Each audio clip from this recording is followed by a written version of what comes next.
नमस्कार, मैं उपमी प्योर पटना में आपका स्वागत है। आज है 5 जून, दिन शुक्रवार। खबरों की ओर बढ़ने से पहले डालते हैं एक नजर आज की सुर्खियों पर। पटना में खुलेंगे 7 4 और 5 स्टार होटल। पटना में 16 जून को बड़े स्तर पर लगेंगे जन सहयोग शिविर। पटना में हरित ऊर्जा को बढ़ावा देगा नया सीएनजी स्टेशन। अब स्कूल बसों में सीसीटीवी लगाना हुआ अनिवार्य। टॉप 10 में पहुंचा आईटी पटना, रैंकिंग में लगाई छलांग। तो चलिए बढ़ते अब तक की 25 बड़ी खबरों की ओर विस्तार से। पटना यूनिवर्सिटी ने जारी किया पीजी परीक्षा का टाइम टेबल। पटना विश्वविद्यालय ने पीजी, वोकेशनल और प्रोफेशनल कोर्सों की सैद्धांतिक परीक्षाओं का कार्यक्रम जारी कर दिया है। सभी परीक्षाएं 11 जून 2026 को शुरू होगी। पीजी चौथे सेमेस्टर के अंतर्गत environmental science, biotech, biochemistry, social work, music, MCA और मास कम्युनिकेशन सहित कई सेल्फ फाइनेंसिंग कोर्स की परीक्षाएं आयोजित होगी। एमबीए, एमएड और एलएलएम चौथे सेमेस्टर की परीक्षाएं की तिथियां भी घोषित कर दी गई है। विभिन्न परीक्षा डिप्लोमा कोर्स की परीक्षाएं 11 जून से 17 जून तक चलेंगी। विश्वविद्यालय ने स्पष्ट किया है कि प्रैक्टिकल प्रोजेक्ट और वाइवा की तिथियां संबंधित विभाग बाद में जारी करेगा। पटना में खुलेंगे 7 4 और 5 स्टार होटल। पटना में 7 4 और 5 स्टार होटल सहित कल 33 औद्योगिक परियोजनाओं को मंजूरी दी गई है। लगभग 982.63 करोड़ रुपए का निवेश होगा। बिहार औद्योगिक क्षेत्र विकास प्राधिकरण ने 31.78 एकड़ भूमि आवंटित की है। इन परियोजनाओं से खाद्य प्रसंस्करण, टेक्सटाइल और डेयरी और अन्य क्षेत्रों में 3146 से अधिक लोगों को रोजगार मिलेगा। अमूल सहित कई बड़ी कंपनियां शामिल है। इससे राज्य में औद्योगिक विकास और रोजगार को बढ़ावा मिलेगा। टॉप 10 में पहुंचा आईटी पटना, रैंकिंग में लगाई छलांग। आईटी पटना ने आईआईआरएफ इंजीनियरिंग रैंकिंग 2026 में देश भर में 9वां स्थान हासिल कर टॉप 10 में अपनी स्थिति और मजबूती कर ली है। पिछले वर्ष यह स्थान 10वें स्थान पर था, लेकिन एक बार फिर एक पायदान ऊपर आ गया है। इस उपलब्धि का श्रेय बेहतर शोध, नवाचार और आधुनिक तकनीक विकास को दिया गया है। निर्देशक प्रोफेसर टीएन सिंह के अनुसार गुणवत्तापूर्ण शिक्षा, उद्योगी सहयोग और रिसर्च पर लगातार फोकस से यह सफलता मिली है। आधुनिक लैब्स और बेहतर शैक्षिक माहौल ने भी अहम भूमिका निभाई है, जिससे छात्र और शिक्षकों में उत्साह है। पटना में ईएसआईसी की डिजिटल फीडबैक प्रणाली हुई शुरू। ईएसआईसी ने बिहार समेत अपने अस्पताल और औषधालयों में स्वास्थ्य सेवाओं को बेहतर बनाने के लिए नई डिजिटल रोगी फीडबैक प्रणाली शुरू की है। इसके तहत मरीज अब एसएमएस लिंक, क्यूआर कोड और वेबसाइट के जरिए आसानी से अपनी राय और शिकायत दर्ज कर सकते हैं। वे स्वच्छता, डॉक्टरों और कर्मचारियों के व्यवहार, दवाओं की उपलब्धता और अन्य सेवाओं की रेटिंग देंगे। यह सिस्टम बहुभाषी है ताकि लोग अधिक से अधिक इसका उपयोग कर सके। यदि किसी सेवा को 2 से 3 कम रेटिंग मिलती है तो तुरंत अलर्ट जारी होकर अधिकारियों को कार्रवाई करनी होगी। यह पहल पारदर्शिता, जवाबदेही और मरीज संतुष्टि बनाने के लिए महत्वपूर्ण है। पटना में 16 जून को बड़े स्तर पर लगेंगे जन सहयोग शिविर।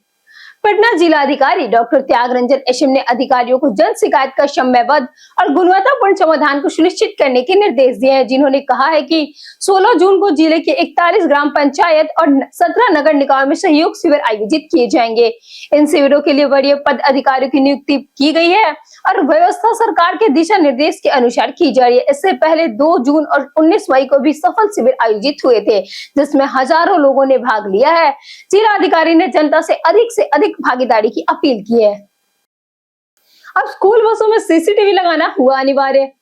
पटना प्रमंडल में स्कूली बच्चों की सुरक्षा को लेकर प्रमंडलीय आयुक्त मयंक वरवड़े ने सख्त निर्देश जारी किए हैं। सभी स्कूल बसों में सीसीटीवी लगाना अनिवार्य होगा और फुटेज 60 दिनों तक सुरक्षित रखना होगा।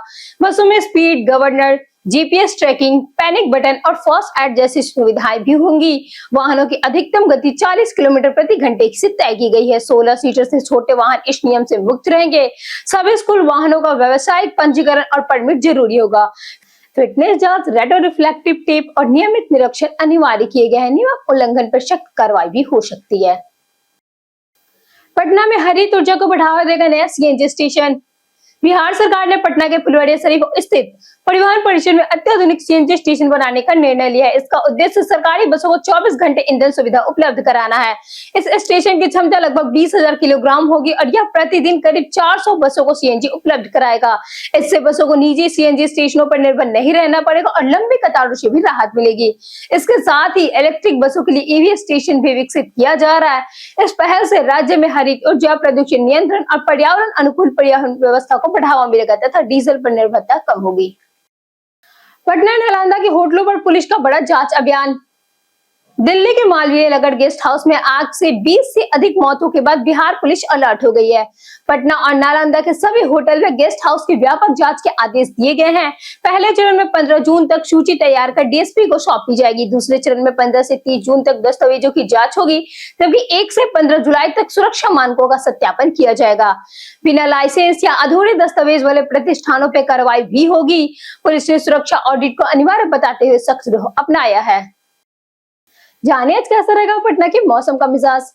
आईएमडी के अनुसार आज पटना में मौसम गर्म और शुष्क रहने की संभावना है। दिन का अधिकतम तापमान लगभग 37 डिग्री से 39 डिग्री तक और रात का तापमान करीब 28 डिग्री तक रहने का अनुमान है। आसमान में आशंकीय बादल छाए रह सकते हैं, लेकिन तेज धूप और अधिक उमस के कारण गर्मी का असर ज्यादा महसूस होगा। हवाएं सामान्य गति से चलेंगी, लेकिन नमी अधिक रहने से चिपचिपी गर्मी महसूस होगी। बारिश की संभावनाएं बहुत कम है, हालांकि शाम या रात में हल्की बूंदाबांदी की संभावनाओं से पूरी तरह इंकार नहीं किया जा सकता है। सूर्यवंशी इफेक्ट इंडिया ए ट्राई सीरीज का लाइव प्रसारण तय। भारत ए श्रीलंका ए अफगानिस्तान ए के बीच श्रीलंका में त्रिकोणीय वनडे सीरीज खेली जाएगी, जिसमें फाइनल सहित कुल 7 मैच होंगे। सभी मुकाबले सुबह 10 बजे से सोनी स्पोर्ट्स टीवी और सोनी लीव पर लाइव प्रसारित किए जाएंगे। भारत ए की कप्तानी तिलक वर्मा करेंगे, जबकि वैभव सूर्यवंशी भी टीम का हिस्सा होंगे। उन्होंने आईपीएल 2026 में 776 रन बनाकर ऑरेंज कैप और कई पुरस्कार जीते थे। सीरीज का पहला मैच 9 जून को भारत ए और श्रीलंका ए के बीच होगा। इसके बाद भारत, पाकिस्तान और अन्य टीमों से खेला जाएगा। आगे भारत ए का टेस्ट और संभावित T20 भी प्रस्तावित है। पटना में मानसून से पहले जल जमाव का बड़ा खतरा। पटना में 8 से 10 जून से संभावित भारी मानसून बारिश को देखते हुए जल जमाव की गंभीर आशंका जताई गई है।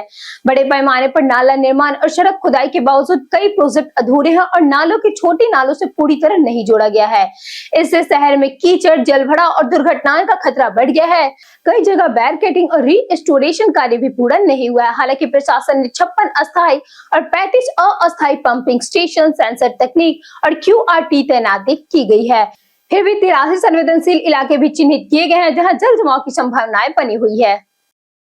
पटना में खान सर कोचिंग पर पुलिस की बड़ी कार्रवाई। पटना में खान सर की कोचिंग पर कथित हमले के मामले में पुलिस ने जांच तेज कर दी है। ताजा वीडियो सामने आने के बाद पुलिस टीम मौके पर पहुंची और कोचिंग परिसर में वरिष्ठ अधिकारियों की मौजूदगी में पूछताछ की जा रही है। एक वीडियो में दावा किया जा रहा है कि खान सर के गार्ड ने फायरिंग की थी, जिसकी पुलिस जांच कर रही है।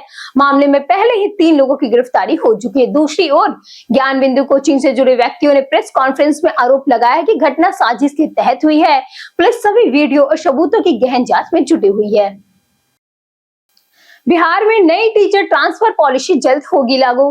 बिहार में नई टीचर ट्रांसफर पॉलिसी अगले 10 दिनों में लागू होने की संभावना है।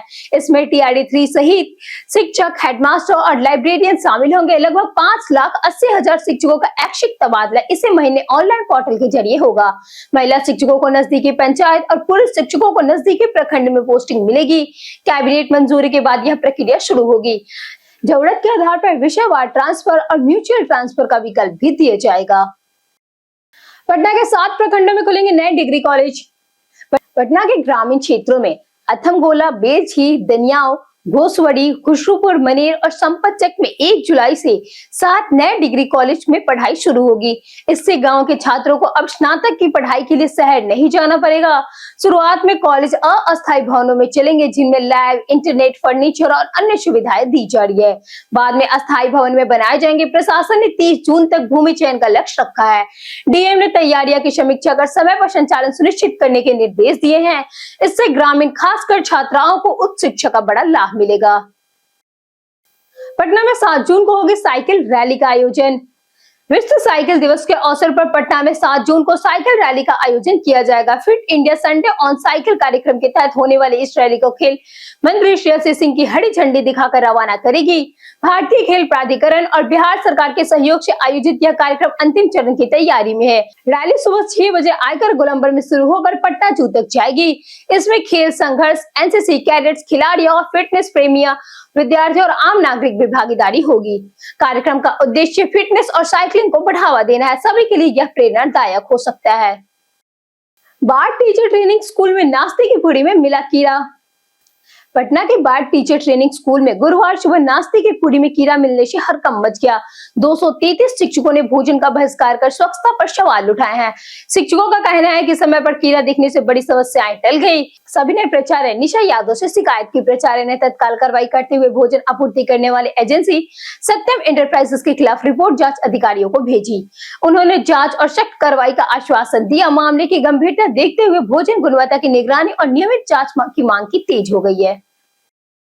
पटना विमेंस कॉलेज में नामांकन के लिए भारी भीड़ उमड़ी। पटना विमेंस कॉलेज में कॉमर्स, साइंस और व्यावसायिक पाठ्यक्रम में नामांकन के लिए भारी भीड़ उमड़ी। BCom, BSc, artificial intelligence, data science और क्लिनिकल न्यूट्रिशन जैसे कोर्सों में चयनित छात्राओं ने निर्धारित स्लॉट में दाखिला लिया। बीकॉम में ऑनलाइन इंटरव्यू जबकि बीएससी में प्रवेश परीक्षा के आधार पर नामांकन हुआ। कॉलेज में सुबह से दोपहर तक अलग अलग समय स्लॉट तय किए गए हैं। प्रशासन ने अलग अलग काउंटर और स्वयं सेवक तैनात कर प्रक्रिया को सुचारू बनाया। पूरी नामांकन प्रक्रिया शांतिपूर्ण अव्यवस्था तरीके से संपन्न हुई।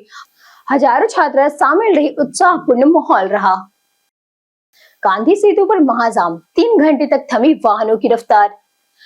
पटना को उत्तर बिहार से जोड़ने वाले महात्मा गांधी सेतु पर गुरुवार सुबह भीषण जाम लग गया, जिससे हजारों वाहन करीब 3 घंटे तक फंसी रही। वाहनों का दबाव बढ़ने से सेतु पर कई किलोमीटर लंबी कतार लग गई और यात्रियों को भारी परेशानी का सामना करना पड़ा। स्थिति तब और बिगड़ गई जब जाम के बीच एक ट्रक और पिकअप वाहन की टक्कर हो गई, जिससे पिकअप चालक घायल हो गया। सूचना पर पहुंची पुलिस ने घायल को अस्पताल भेजा और दुर्घटनाग्रस्त वाहन हटाया। यातायात पुलिस की मशक्कत के बाद धीरे धीरे जाम खुल सका। प्रशासन ने लोगों को जेपी सेतु अपनाने की सलाह दी है। मोहाली फैक्ट्री में बिना ISI मार्क उत्पादन का हुआ खुलासा। पटना की मोहाली स्थित RSTF क्लास प्रणाली फैक्ट्री पर BIS ने छापेमारी कर बिना ISI मार्क के बनाए जा रहे 376 टैबलेट सेफ्टी ग्लास पर जब्त किए। गुप्त सूचना पर की गई इस कार्रवाई में पुलिस प्रशासन भी शामिल थी।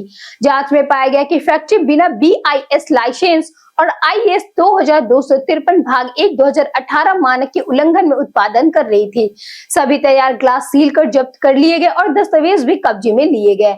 BIS ने मामले की जांच शुरू कर दी है। दोषियों पर BIS अधिनियम 2016 के तहत जुर्माना और जेल की कार्रवाई संभव है।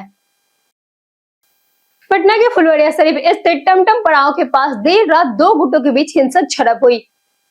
पटना के फुलवाड़िया शरीफ स्थित टमटम पड़ाव के पास देर रात 2 गुटों के बीच हिंसक झड़प हुई, जिसमें बेल्ट, तलवार और चाकू से जमकर मारपीट भी हुई। इस घटना में कई लोग घायल हो गए और सड़क पर अफरा तफरी मच गई। कुछ लोगों ने पिस्टल निकालने का दावा भी किया, हालांकि फायरिंग नहीं हुई।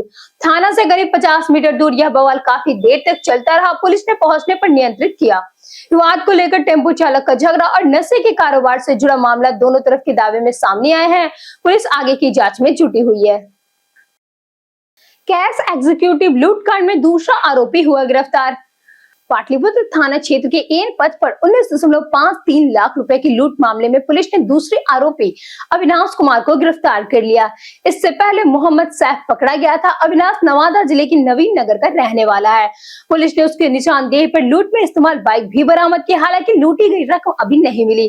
पूछताछ में उसने स्वीकार किया कि उसने पैसा कर्ज चुकाने में खर्च कर दिया। आरोपी पर लूट, फिरौती और आर्म्स एक्ट सहित कई गंभीर मामले दर्ज है। घटना 23 अप्रैल 2026 की है, जब कैश एग्जीक्यूटिव से नकदी लूटी गई थी। अमेरिका में 8000 लोगों ने मनाया भारतीय सांस्कृतिक उत्सव। अमेरिका के टेक्सास राज्य के प्लानो स्थित हैगार्ड पार्क में 31 मई को आयोजित बसंत मेला 2026 में भारतीय संस्कृति का भव्य प्रदर्शन देखने को मिला। अंबुज और बाना के संयुक्त आयोजन में 8000 से अधिक लोगों ने भाग लिया। मेले में 70 से ज्यादा स्टॉल, 25 सांस्कृतिक प्रस्तुतियां और भारत, नेपाल व एशिया के विविध व्यंजन शामिल रहे। भोजपुरी और लोक कलाओं ने विशेष आकर्षण बनाया। डलास फोर्ट वर्थ क्षेत्र की कई संस्थाएं और स्थानीय नेता भी शामिल हुए। आयोजक ने इसे भारतीय अमेरिका समुदाय की एकता और सांस्कृतिक जुड़ाव का सफल उत्सव बताया। पटना में गिट्टी विवाद पर फायरिंग, 3 लोग हुए घायल।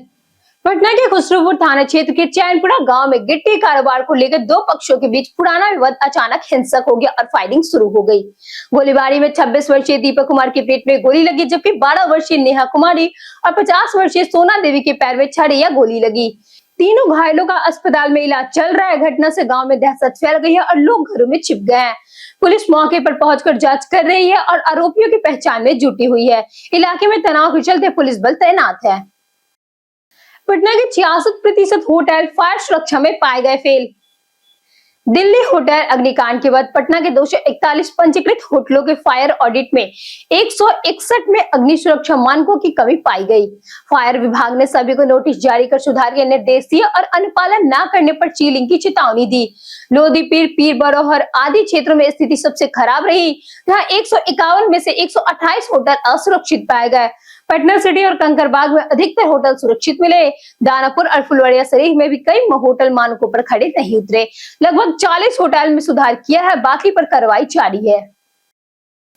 बांकीपुर उपचुनाव में बीजेपी ने प्रशांत किशोर को दी खुली चुनौती।